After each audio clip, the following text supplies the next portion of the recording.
दोस्तों, हमारे पूर्वजों के विकास के क्रम को 360 से 240 लाख वर्ष पहले तक खोजा जा सकता है। ये वो समय था जब एशिया तथा अफ्रीका में स्तनपायी प्राणियों के प्राइमेट्स नामक श्रेणियों का उद्भव हुआ था। उसके बाद लगभग 240 लाख वर्ष पूर्व प्राइमेट्स समूह में एक उप समूह उत्पन्न हुआ जिसे होमिनॉइड कहा गया। इस उप समूह में वानर यानी एप शामिल थे और बहुत समय बाद लगभग 56 लाख साल पहले हमें होमोन प्राणियों के अस्तित्व का साक्ष्य मिला। होमोन उप समूह होमिनॉइड समूह से उत्पन्न हुए जिसमें काफी समानताएं पाई जाती है, लेकिन कुछ बड़े अंतर भी है।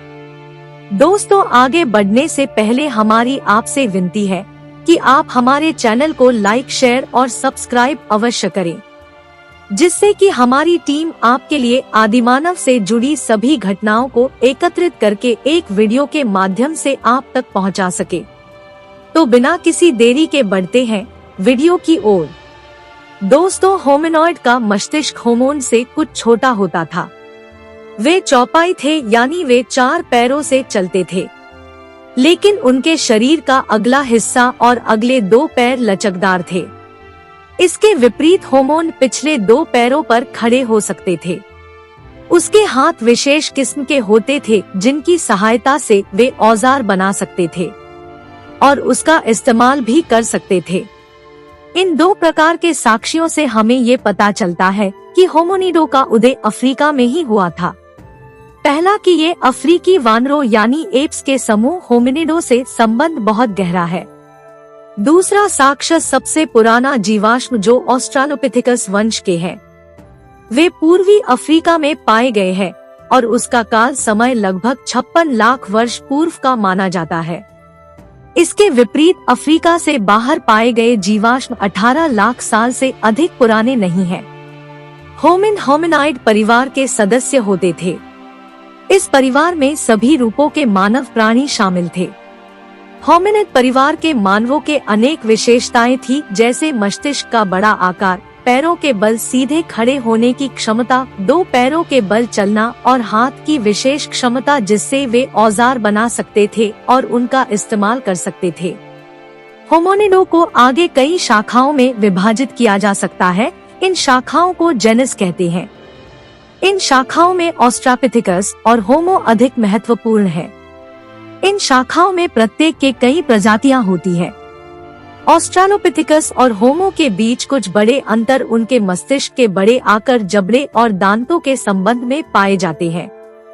ऑस्ट्रालोपिथेकस के मस्तिष्क का आकार होमो की अपेक्षा बड़ा होता है।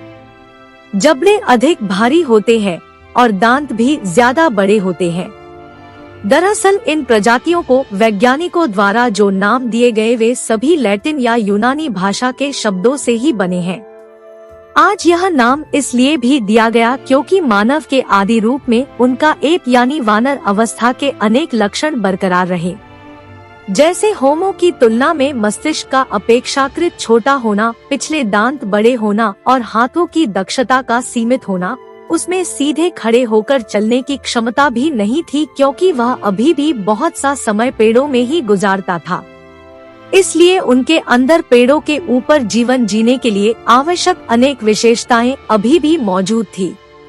आगे चलकर औजार बनाने और लंबी दूरी चलने की क्रिया में बढ़ोतरी होती गई, तब मानवीय विशेषताओं के लक्षणों का विकास भी होता गया।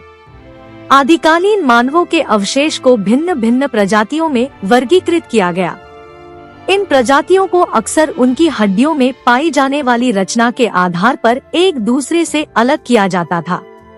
उदाहरण के लिए प्रारंभिक मानवों की प्रजातियों को उसके खोपड़ी के आकार और जबड़े के विशिष्टता के आधार पर बांटा गया है। ये विशेषताएं वांछित परिणाम प्राप्त होने से ही विकसित हुए होंगे। उदाहरण के लिए 2 पैरों पर खड़े होकर चलने की क्षमता के कारण उनके हाथ बच्चों और चीजों को उठाकर ले जाने के लिए मुक्त हो गए, और ज्यों-ज्यों हाथों का इस्तेमाल बढ़ता गया त्यों-त्यों 2 पैरों से चलने की कुशलता भी बढ़ती गई। इससे हाथ का स्वतंत्र होने का लाभ तो मिला ही, पैरों के बल चलने कारण शारीरिक ऊर्जा की खपत भी कम होने लगी। लेकिन दौड़ते समय यह लाभ उल्टा हो गया। तो दोस्तों, वीडियो आपको कैसी लगी हमें कमेंट बॉक्स में अवश्य बताएं, और यदि आप चैनल पर पहली बार विजिट कर रहे हो तो चैनल को लाइक, शेयर और सब्सक्राइब अवश्य करें। तो मिलते हैं एक और नई इंटरेस्टिंग वीडियो के साथ, तब तक के लिए धन्यवाद।